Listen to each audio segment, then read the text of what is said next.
Good morning, everyone. So thanks all for coming. Thanks for folks that we cannot see, but they can see us in New York and Kirkland who are also interested in watching this talk. It's a great pleasure for me to introduce Professor Len Waverman. He's the chair of economics at the London Business School. He's a colleague of Hal Varian, who many of us know. He's been doing a lot of work with us for many, many years, and several of us have been to his seminars where he talks to us about his work on real estate bubbles and how they would impact us and so on. And Professor Waverman has been spending several years doing research on using economic theory to see how telecommunications affect GDP and national growth, especially in emerging markets like Africa. And one of the things that has always struck me when you look at the globe downstairs in Building 43 that shows how the Google queries are emanating from different parts of the world. There's one part of the world which is very dark, right? And that's the continent of Africa. And frankly, as a company that's out there to make a global impact, that's an area of concern for us. And how can we enable the closure of this digital divide, but not doing it just because we need to close the digital divide, but it has a real impact on the economics of the region. And what Len's going to talk to us about is how that happens and share with us some of his research. This talk is most likely going to be published also externally. So if you have any confidential questions, I request you not to ask them Google confidential questions, not to ask them during the talk, but maybe right after. But feel free to ask questions either during or after, depending on how Len prefers it. Thank you very much, and I give you Professor Waverman.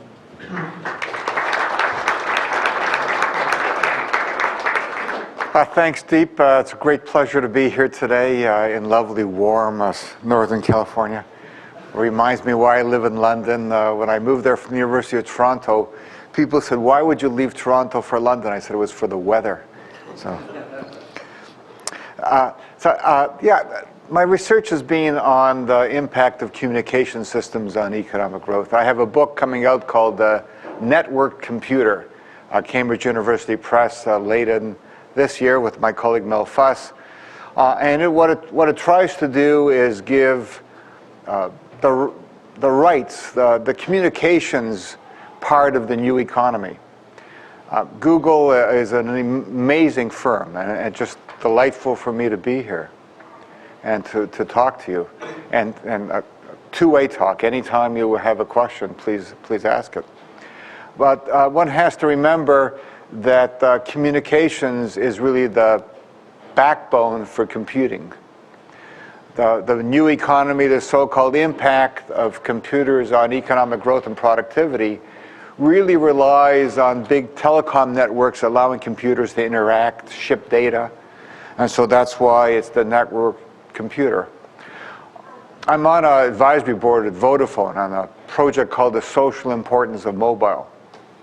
And there are a lot of anecdotes about how mobiles are transforming the developing world, especially parts of Africa and Indonesia. When I said, anecdotes are nice, but I'm an economist. Can we get something more scientific than anecdotes? They said, well, okay, why don't you do it? And so I started looking at how to estimate, how to measure this, and I'll talk about how we do that.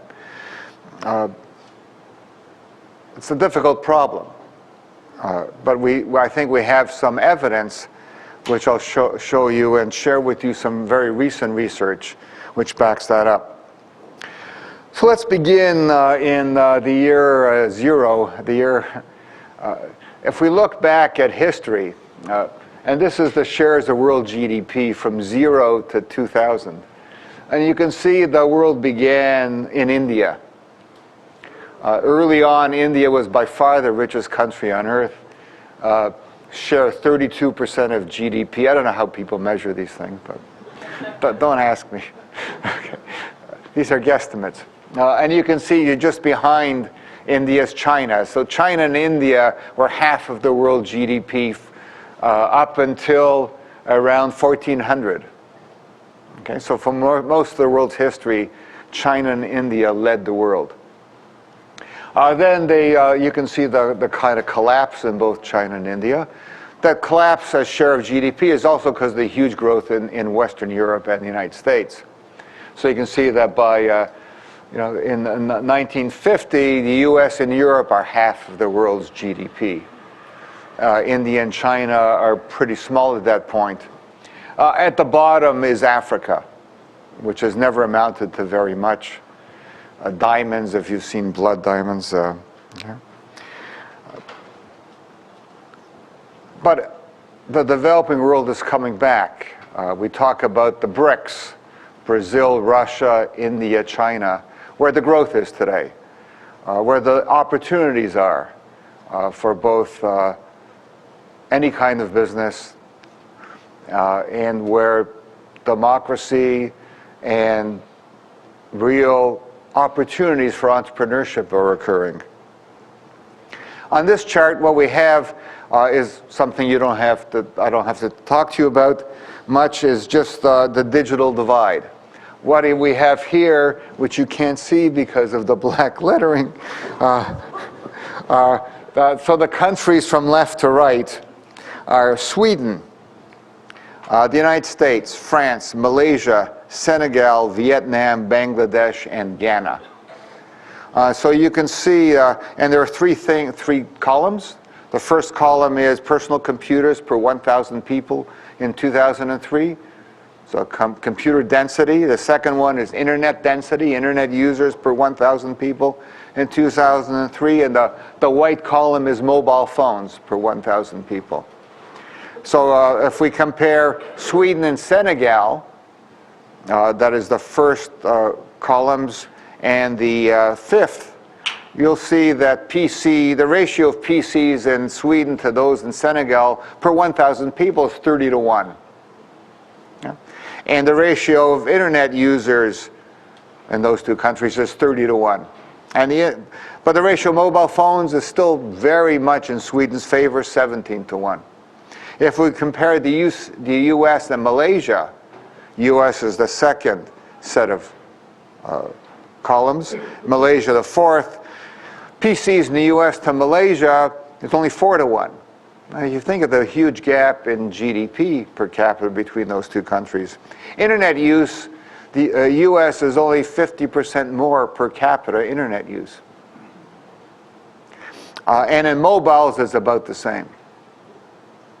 Yeah. Now, on this next chart, all I've done is add mobiles in 2005 as the fourth column. And so you can see, if you're looking at the developing world, which is everything from the fourth set of columns on, Malaysia, Senegal, Vietnam, Bangladesh, and Ghana, the huge increase in mobiles over a couple of years. So the growth in Malaysia went from 44 mobile phones per 100 people in 2003 to 75 per 100 2 years later in 2005. Okay. So the density, the penetration of mobiles. In Ghana, it went from 39 in 2003, from 3.9 in 2003 per 100 people to 13 3 years later. So a huge boom in mobile phones. And on this chart, you can see a quote from the World Bank, which is that the people in the developing world are getting more access at an incredible rate, far faster than they got access to new technologies in the past. The digital divide is rapidly closing, and that's the mobile phone. The mobile phone is closing the digital divide because it's a much lower cost technology. It's much more scalable. You can bring it out, roll it out at a much different rate than landlines. Landlines require cables in the ground. That's very costly, and it's certainly open to theft. Copper in the jungle can be ripped out very quickly. A cell phone site actually doesn't have that much that's stealable because it doesn't have much secondhand value. What's multiplex equipment worth, right? Plus, you can put a guard in there. These photographs from a colleague of mine show you something odd. This is a company, if you know yellow in Africa, this is in Kanchala. The yellow is what company? MTN. MTN is one of the great mobile companies in the world. In fact, if you're looking for what innovation in mobile, don't look at Singular. Don't look at the West. Look at Africa. Look at the Philippines. Look at China. That's where the innovation's occurring in the use of mobile phones. And the companies in Africa like MTN, Celtel, which is now owned by MTC Kuwait, Orascom, these are the firms we should be fearing in the West because their business models and what they're doing with mobile phones are something that in Europe and in North America, we really haven't scratched that surface. We really haven't thought of mobile phones as the major screen, the major instrument. And here what you see odd is you see that it looks like a payphone. It's designed to look like a payphone because people are used to what a payphone is. What's odd about this payphone? It's on a bicycle, right? And there's no wire there, folks, you know. There is no wire. That is a mobile phone disguised as a normal payphone on a bicycle. Okay.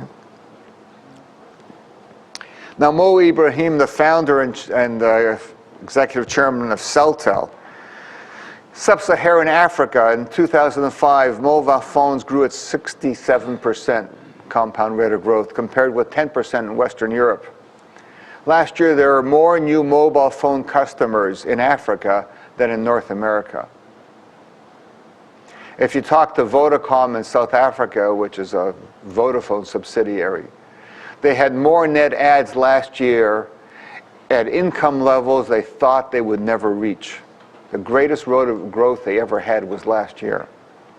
Okay. Why is this occurring? In fact, when we look at the data, we see that people in developing countries can be spending upwards of 15% of their annual income on a mobile phone. And there's some who look at that and say, what a waste. You know, they're getting these gadgets, these fashion items from the West, and they're wasting their income on mobile phones. And that's because I think those critics don't understand the crucial role of communications in economic development. That for economic development to occur, and we all want want to understand more deeply why Africa has not developed. What are the circumstances which are holding it back beside bad governance? One needs social overhead capital. One needs roads. One needs electricity grids. One certainly needs telecom systems. I think there's an underestimate out there about the role of communications, the role of search, the role of information in economic development. Yeah. If you read the Millennium Development Report, Jeff Sachs and others talking about what has to be done, and they're absolutely right about what has to be done. But you read that report, the role it's 270 pages long, and the role of the private sector is how many pages out of 270 pages? 9. The role of the private sector is 9 pages, and the role of communications is kind of throwaway line. Because I think there is not an understanding about the necessity of communication systems to provide markets. People don't want to be subsistence farmers. But if you're in a rural village in Africa or in India, and there's no communications, the trader comes to town, provides you with the fertilizer, provides you with the seeds. There is no option. He tells you the prices. Then he comes and buys any excess grain that you may have. There's no market. You're completely at the mercy of the trader. Okay? And we'll be looking at data shortly which will show in Indonesia for fishermen what the differences are when there are mobile phones. Okay? So the new economy is about computers communicating on modern telecom networks. The version of the new economy in the developing world is really about the provision of communications for enabling information flows.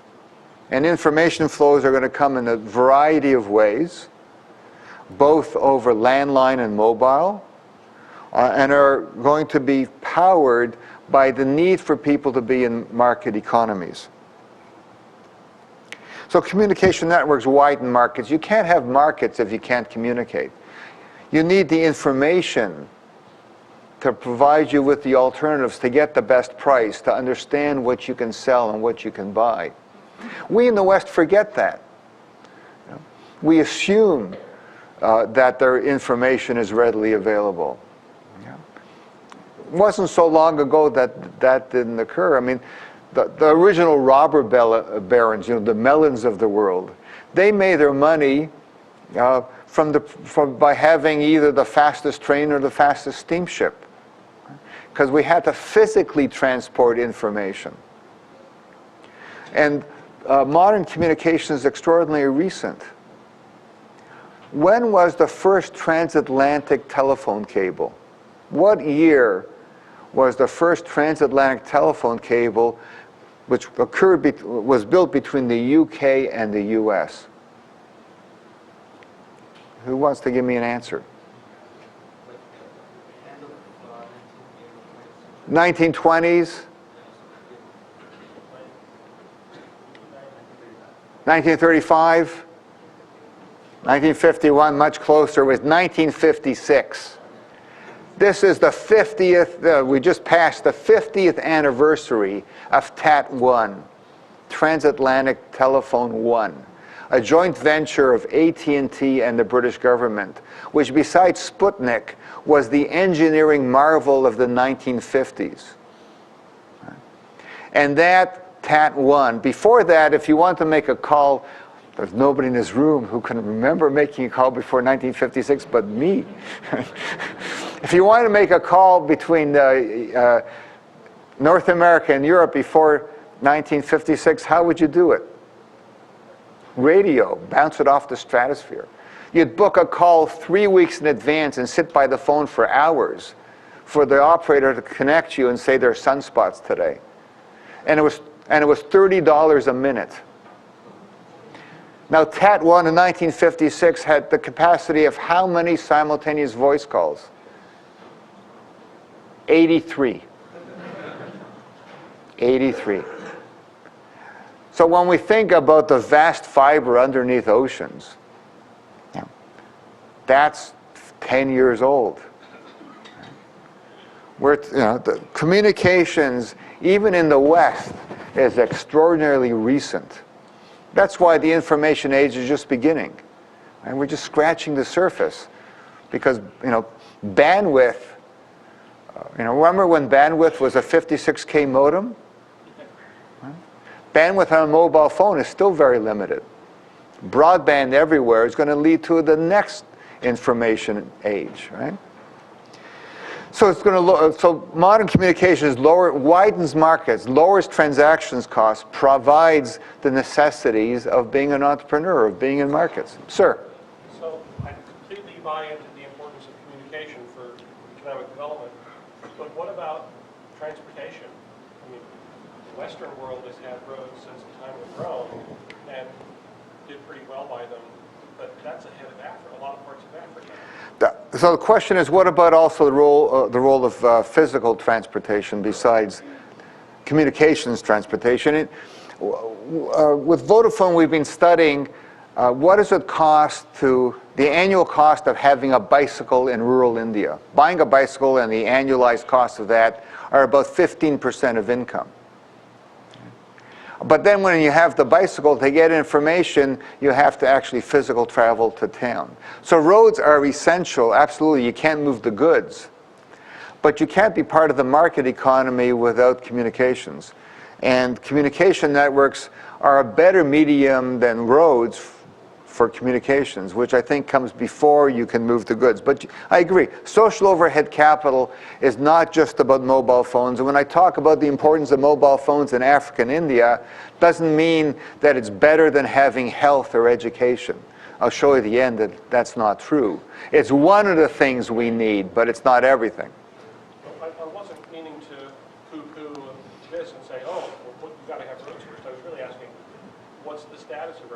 there enough transportation for people to be able to, in general, take advantage of blunt little markets? No. I was just in Beijing. I take the executive MBA students to Beijing every year for the study trip to China. And on the trip, I had 4 executive students from India.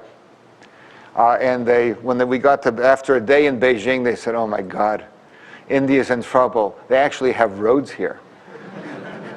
So the problem, we're all academics here, right? So the problem as an academic is how do you demonstrate the importance? Here's a chart which shows on the horizontal axis I have GDP in 1980, and on the vertical axis I have average telecom penetration, teledensity. And you can see that orange line is the correlation. And you can see the correlation is about 0.9 between GDP and telecom penetration. Okay? The problem with correlation is just correlation. It doesn't tell you cause and effect. It doesn't tell you what causes what. Because we know as people and as economies get richer, that telecoms is also luxury goods, so they demand more of it. So the causation could be from economic growth or income to teledensity, not from teledensity to economic growth. So we can't say from this simple correlation, look, what you need to grow is get more phones. I could show you the same chart, and I think next time I give a talk I will, which would have on a GDP on the horizontal axis, and the vertical axis have white wine consumption per capita. Has a very high correlation of about 0.6. Because, with the trends are as you grow, as you get richer, you drink more white wine, you substitute that for beer. Right? But it's obvious that you're not going to have that kind of correlation and say, okay, Africa, drink more white wine. Right? That's not going to lead, So we really want to know causality. You can't build public policy or advice based on correlation.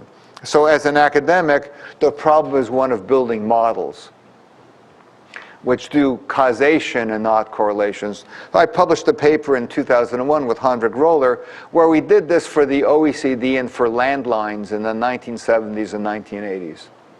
Okay? And it was a multi-equation model that basically controlled for spurious correlation and controlled for endogeneity between income causing demand for telephones and demand for telephones, or growth of telephones causing growth. Because it's just the latter we want to know. We want to know, do telecoms, are they good for social health? Are they good for society? Should there be policies to really promote communications?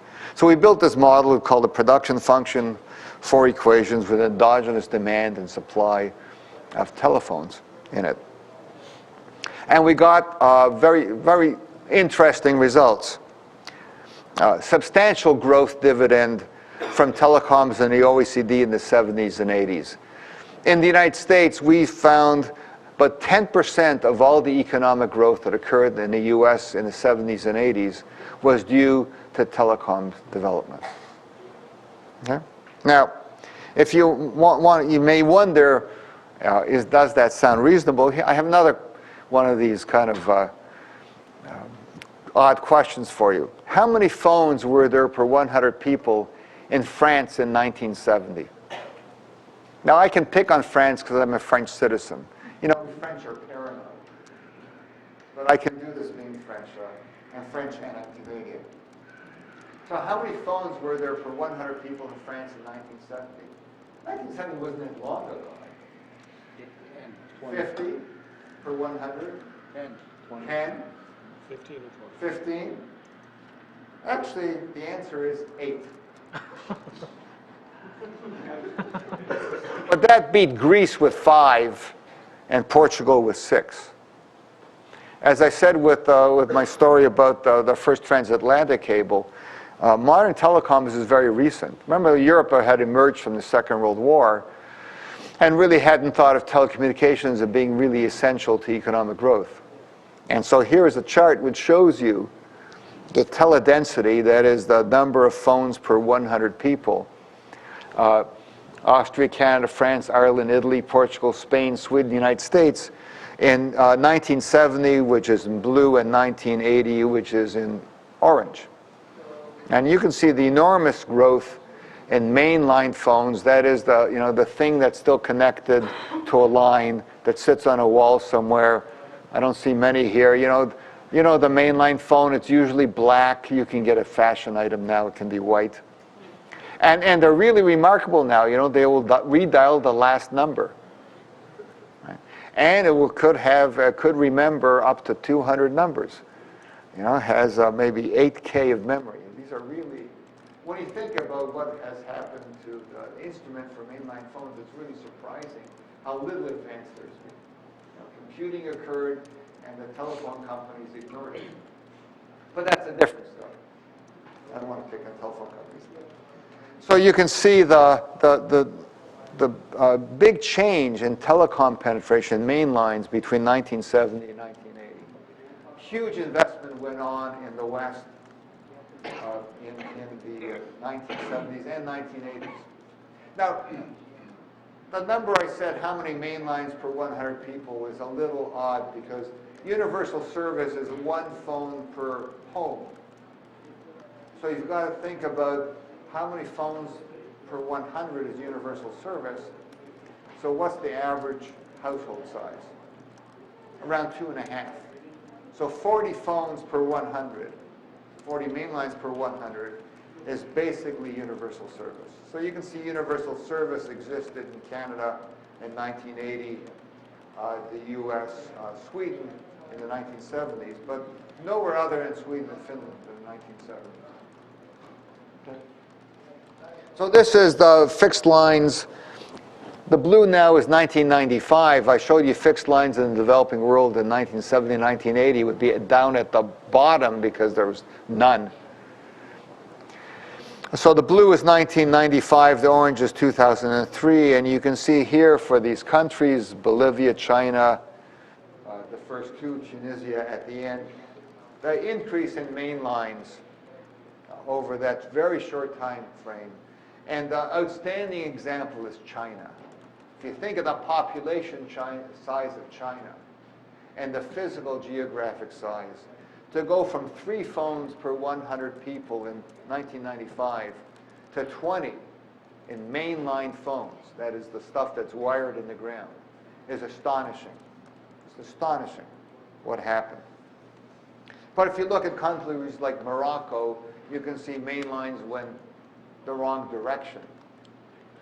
There were no net additions. And even at if you look at that chart, you can see that 15 main lines per 100, we haven't reached that anywhere but in China and those countries. So nowhere near universal service. This is mobile phones per 100 people in the same years. The blue is 1995. You can see blue doesn't peak much above 0. And the orange is only 8 years later. Again, China, look, going from 0 to 22 mobile phones per 100 in 8 years. And look at Morocco. Remember, main lines, no net additions, but they've gone from basically 0 to 23 mobile phones per 100. So mobile phones is the growth in communications in the developing world. Yeah. And then the question is, well, do mobiles in the developing world provide the same kind of impact on economic growth that main lines did in the OECD in the 1970s and 1980s? Are they being used in the same way? Again, so we get back to a model and econometrics to try to figure out causation, because the correlation is not going to be of much use. Plus, when we start looking at the developing world, we have bad data, and we have countries which have wars, we have poor economic results, and we have a lot of investment in mobile phones. So one has to be very careful in these kinds of models how we, as scientists, come up with evidence from which we can base policy on. Because we want to be, if we're going to say that mobile phones are good for your health, then we want to be very careful that we have evidence for that. And so here we built what's called an endogenous growth model. If Hal Varian was here, he could talk about this as well, where we're looking at broad, decades-long averages of economic growth, and what are some of the main causes of growth. We have in here telecom penetration, mobile and fixed, and we have investment, and we have primary school completion. We're looking at skills, we're looking at human capital that's being added over these years. I won't go through the results or the econometrics. We had a 92-country sample from 1980 to 2003, both developed and developing. And the results from the model were, and this was reported in The Economist magazine, March the 12th of 2005, actually had the front cover was an African child holding a mobile phone made of sand. The 10% difference in mobile penetration levels leads to a 0.6% difference in growth rates. I'll explain what that means in a moment. But it's a very robust result. And it also, the econometrics show that mobiles add a little to growth in the developed world. Right? The people already have main lines. But it adds a lot in the developing world. And that kind of, we have very scientific tests in economics. It's called the smell test. Right? Does it smell right? Should mobiles be more important in the developing world than in the developed? Yeah, smells right. Yeah. So this was what the model showed. And let me explain what it means. So here I have two countries, Indonesia and the Philippines. The Indonesia is in blue and the Philippines is in orange. And in the first two columns, right here, we have the current levels of GDP growth per capita. You can see that Philippines is growing around 2.5% a year, 2.6% a year, and Indonesia is growing 1.6% a year. So Indonesia is growing slower by 1% a year than is the Philippines. Now, in the model we've developed, it's over decades-long averages. You can't expect to put mobile phones in tomorrow and get economic growth the next day. It really requires a lot of changes to occur in society and in the use and markets to start functioning. So this is not like an instantaneous prescription for growth. Okay? But here in what's labeled 2, what we do is we, over 20 years, equalize the mobile phone penetration rate between Indonesia and the Philippines. And you can see that doing that increases the growth rate in Indonesia by about 1% a year. So the gap in mobile phone penetration, which was in this year in 2003, there were 9 mobile phones per 100 people in Indonesia, and about 21 in the Philippines. So we equalized that gap over a long period of time. We increased growth in Indonesia to about the same as the Philippines. So that shows you the importance of mobiles. But as I said earlier, and was asked, what about roads? What about education? What about public health? What about hospitals? I mean, there are a lot of things that are absent in the developing world. And so here on the last, what's labeled number 3, those columns there, keep mobile phones way below the Philippines and Indonesia, keep it at the level of 2003. But what we do is increase the primary school completion rate slowly in Indonesia to match the Philippines. Philippines has a much higher rate of people with primary school education levels. So we increase that in Indonesia. And you can see then Indonesia grows faster than the Philippines. So the real question for public policy would be, if I have an extra dollar to spend, Would I want to spend it on mobile phones or on education or on health? I can't answer that. Not from our work. You can see that a lot of things are important to growth. So it's not, I don't want to leave you with the feeling that all we have to do in Africa is provide mobile phones. That's wrong. Mobile phones are one of the avenues of growth. Maybe even not the most important one. But it is an important way of people to get into markets, to increase incomes. Okay? In the present research we're doing, we're looking at what we call the consumer surplus. What are the benefits to consumers from the spread of mobiles? This is for those of you who are any economists out there? So thanks for having a few here. I appreciate that, Google. So what we're doing here is what we're looking at the benefits to consumers over and above the price. And you can see that the spread of mobiles in China is worth something like 2% of GDP. In Ecuador, 4%. We've done this for a whole set of developing countries. It's another measure of the value of mobiles in development. Now, let me give you some other evidence, because you can say, well, economy-wide production functions or endogenous growth models.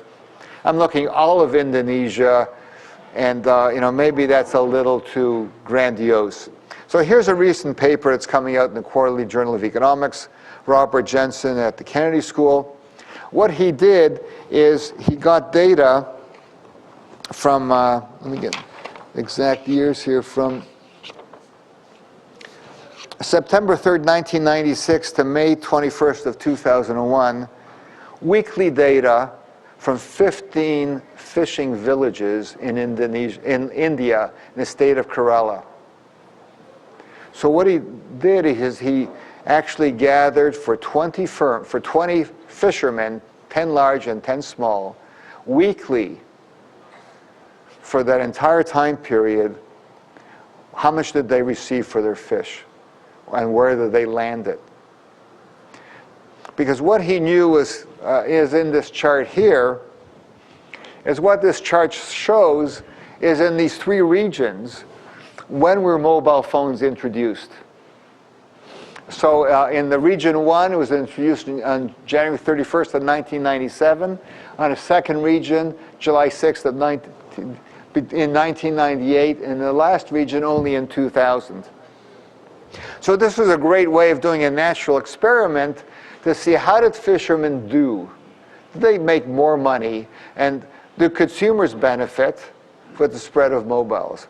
Because the anecdote is this.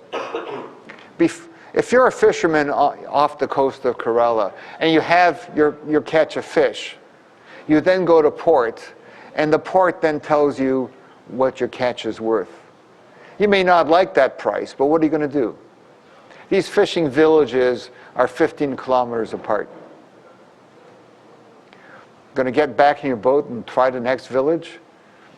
Maybe there's nobody left there trying to buy fish. So there's no information about what the market opportunities are. So the fishermen then are really at the mercy of the people buying. And the evidence was that, and these three regions are three different catchment zones for fish. And all the fishermen in those catchment zones in Region 1 would always sell in Region 1. They'd never cross the boundary to Region 2 or Region 3, even though a 15-kilometer trip would only cost something like 5%. The fuel of that would only cost like 5% of the value of the catch. But they never did it. They had no idea what those other markets would be. So now come mobile phones. So the story is you're on your boat, you got the mobile phone, you phone in, and you say, okay, what are you paying? Here's what I got today, what are you paying? I don't like that. Or you phone 10 different people, 3 different ports, 100 different people, you do SMS, right? Because an SMS is like a contract. It's not, SMS is nice because it's physically, you can go back and say, hey, here's what you promised to pay.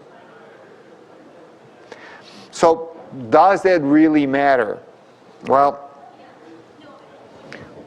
here is the mobile phone adoption by fishermen.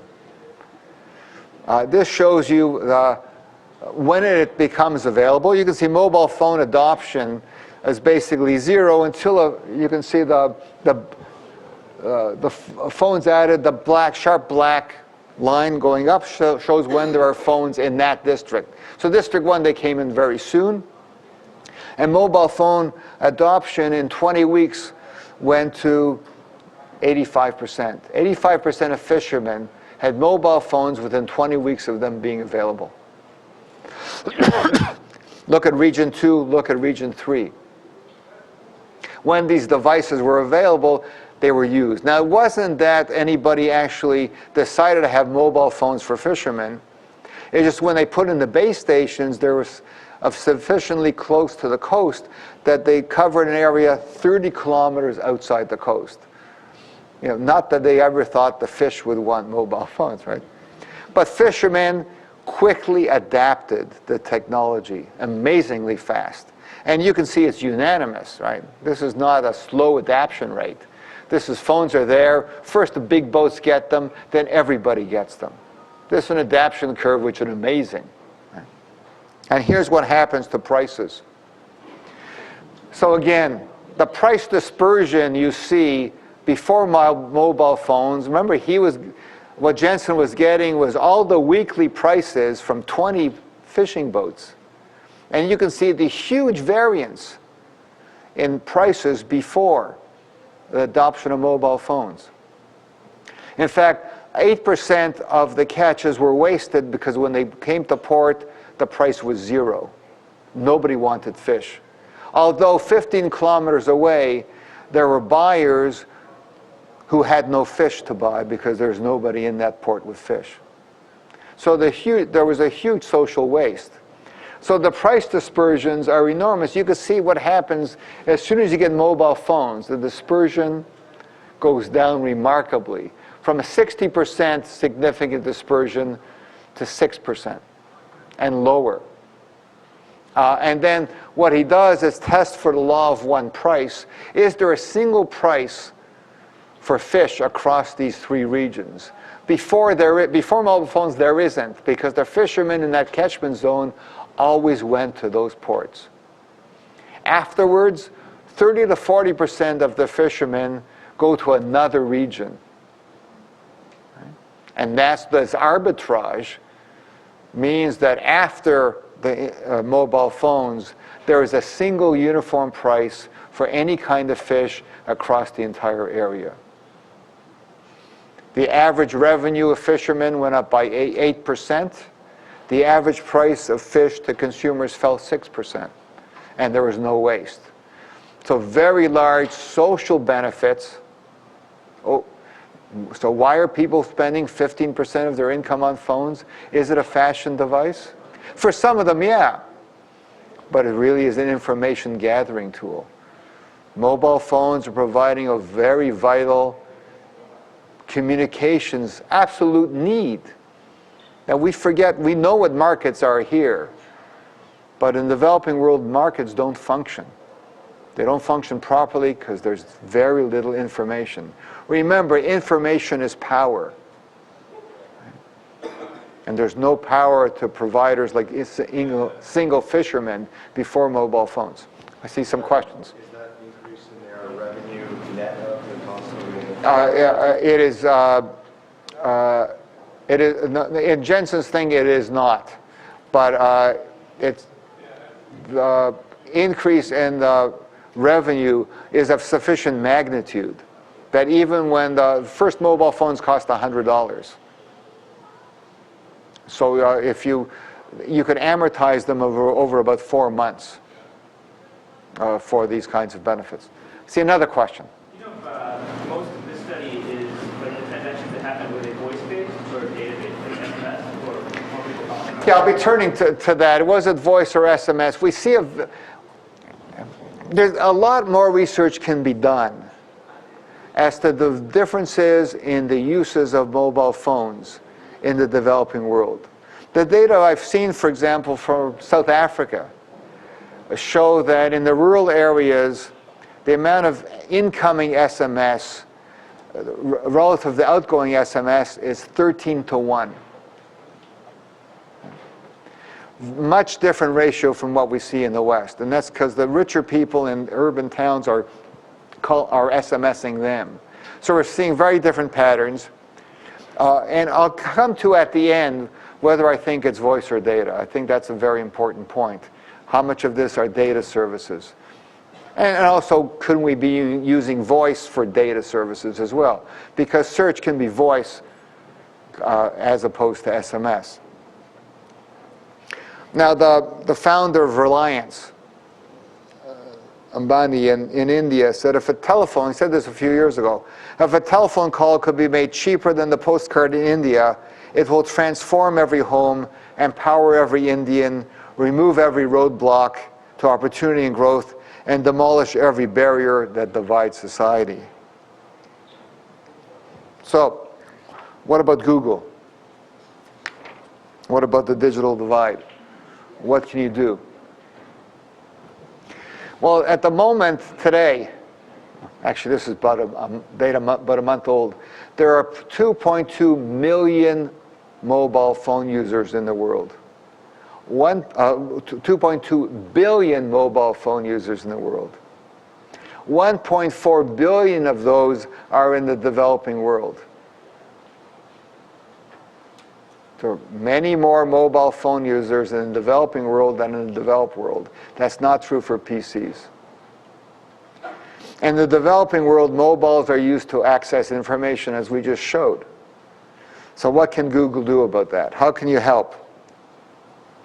I know you have a big group looking at this, so I may be adding very little to your innermost thoughts, which I don't know. But clearly we need better search tools for mobile phones in the developing world.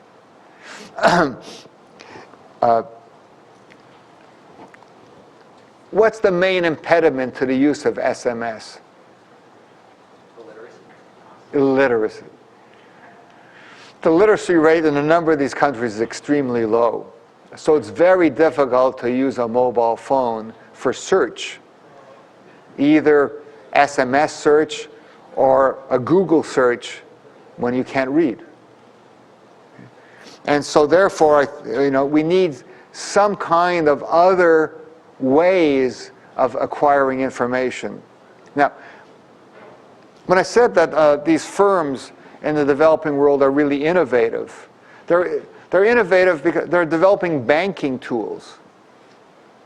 Because in a number of these countries, banking is something that doesn't exist in rural areas, and there's no access to banking from the poor.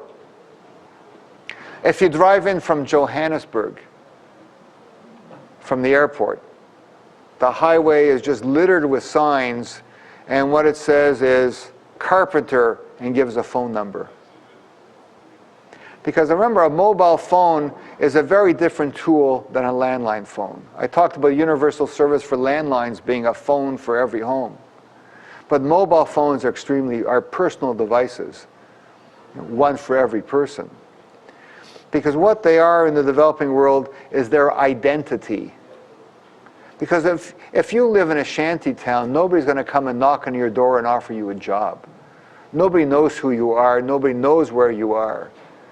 But a cell phone number is identity. Public key encrypted, unique number. It's an identity. And we're seeing in the developing world, people are now, even if mobile phones are mainly prepay, 95% prepay. So you top up your phone. They're going to their mobile phone provider and they're asking for the records of how much they've used their phone and how much they've used it in prepay, how much money they've put it into it, as a very simple credit check. It shows, look, I've had this phone for 2 years or a year. Here's the money I've used on it. Here's all my calling. I'm a responsible person. They have nothing else. So the mobile phone and its records is something much more than a simple communications tool. And a number of these cell phone operators, Celtel, and others are understanding this and using these for very kinds of new services, banking, one of them. And so what we find is that in the developing world, how do you do banking if you're illiterate? Somebody shows you the keystrokes. You don't know the numbers, you don't know the letters, but somebody shows you if you do these 7 keystrokes, here's what you can do. And people have learned those. So this keystroke route is some way of doing search, or icons, or pictograms, something where the people who are illiterate, they don't want to be illiterate. I mean, they want to function. We've seen enormous entrepreneurship. Look, I mean, Grameen Phone, the Nobel Peace Prize, partly because of mobile phone provision in Bangladesh, where in each village you have usually a woman who becomes the entrepreneur, borrowing the few dollars to invest in the mobile phone and reselling it. We see in India and in Africa, mobile phones in communities where there is no electricity. There's an entrepreneur who has a business that every week they take all the mobile phones and they bicycle 50 miles away to recharge them all and bicycle back. Right? So there's a lot of new entrepreneurship out there. There's enormous entrepreneurship in Africa and India.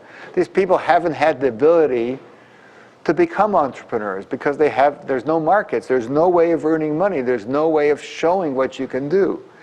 And so these kinds of search tools, and then this targeted information. So, for example, on what we just saw in Kerala state, it's still, sometimes if you read the paper, and I have it with me, sometimes they call hundreds of people, or SMS hundreds of people to get the best price. Well, that's really inefficient, right? That's pre-Google, right? There must be a better way of doing that. There must be some aggregation function one can do, and there must be a best price algorithm you can develop so they don't have to go through this. Right? And this is, there's fishermen, farmers, there's all kinds of, the kinds of agriculture, basic industries that we think about, that we don't think about here anymore. I mean, how many people here want to be a fisherman, right? But these are real sources of wealth in these economies, and we can make it even better if we're able to provide them with better search, better ways of getting information. Now it's extremely rudimentary. It's person to person. Depends on who you know. There's some other person you don't know who'll give you a better price.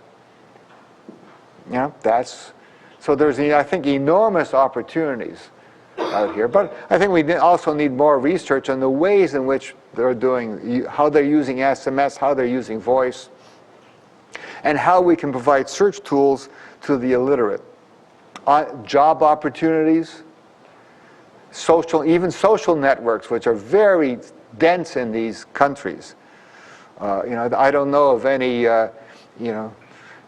MySpace that exists in India and Africa for these people. Education.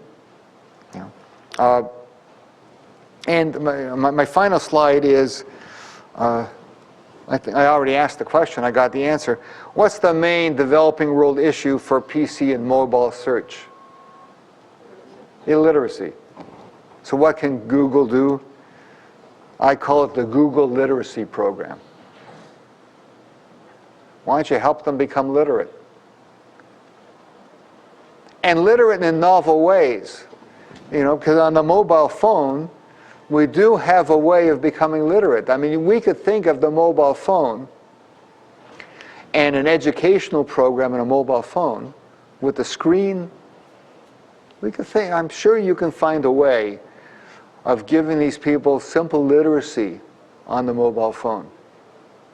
Right? Mobile phone is the instrument at the moment. Could be PCs in 10 or 15 years. Doesn't mean, I'm not saying here that we're going to end at mobile phones and that the landlines won't come back and bandwidth won't appear. But this is the screen at the moment. And the screen at the moment has its problems. The problems are that people can't use them sufficiently. I want to, as an economist, I want Africa to grow. I want them to have more opportunities for education and for jobs and to get better prices for the goods and to understand what market opportunities are. And for that, they need information. And I think you can help provide that information. And it's good for Africa and it's good for Google. Right? Because as they become literate, then they go to Google search. Right? And again, there might be advertising. I mean, I haven't really, I'm sure you have thought about all these. But so let me leave you with this program, this advocacy, that if Google really wants to help Africa, I think one way you can help is by helping these people become literate and using your enormous technical abilities and your enormous humanitarianism to develop the tools for mobile phones, which have all the letters, they have the numbers, they have a screen, they're interactive, they're personal. Think of the ways in which you can help Africa by being as great as Google is for them. Thanks.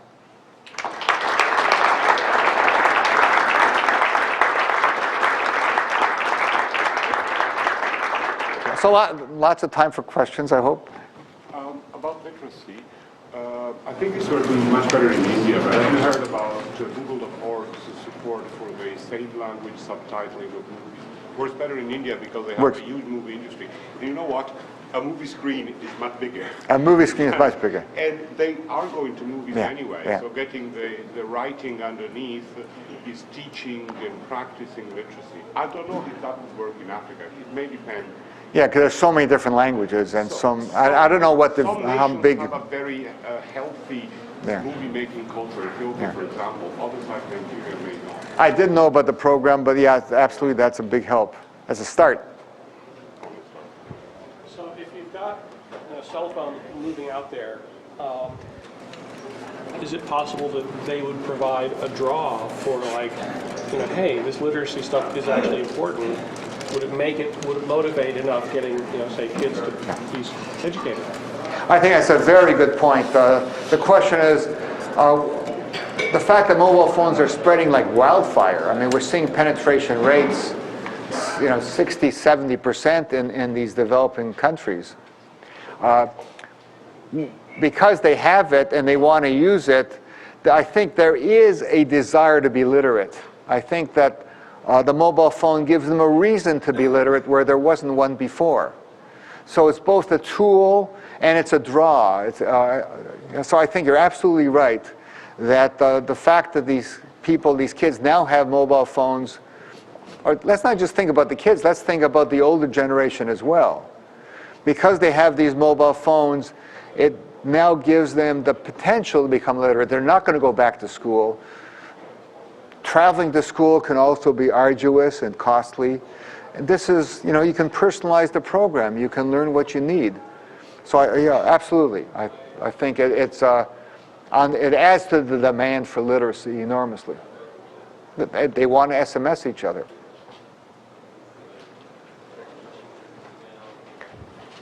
It seems like a lot of the communication that you mentioned in Corella is one-to-one, like between a fisherman and a buyer. I was wondering if there were any one-to-many communications or platforms that people were working on that would say, let a fisher broadcast a recent quote or communicate with other community members en masse. The answer to that is I don't know. But yeah, you would think that would be the next step, yeah.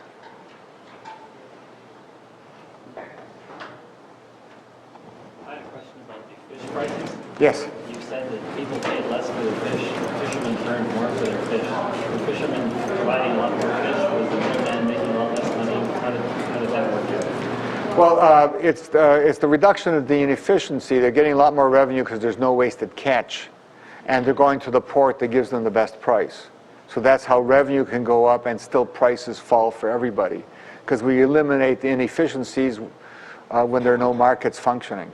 So it's really removing the inefficiencies is kind of win-win, that both the buyers and the sellers are better off. Thank you. Thank you very much. Welcome.